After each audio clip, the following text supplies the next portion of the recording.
ኢትዮጵያን ሊያፈርስ የሚችል ኃይል በዚህ ምድር የለም። ኢትዮጵያ ነበረች፣ ኢትዮጵያ ትቀጥላለች። ኢትዮጵያ ትፈርሳለች የሚል ስጋት በብዙ ኪሎ ሜትር ከኛ ወደ ኋላ የቀረ ሐሳብ ነው። የኛ ጭንቀት በምን ፍጥነት ትበለጽጋለች የሚለው ብቻ ነው።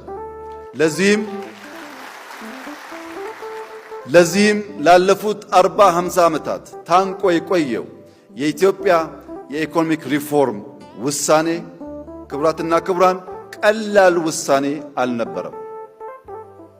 በቀላል ውሳኔ ብልጽግናን ልናረጋግጥ ስለማንችል አንዳንዴ የሚጎረብጡ በዘላቂነት የኢትዮጵያን ብልጽግና የሚያረጋግጡ ጠንካራ ውሳኔዎች መወሰን ግዴታ ስላለብን የተወሰነ ጉዳይ እንጂ በቀላሉ የሚወሰን ሐሳብ አልነበረም።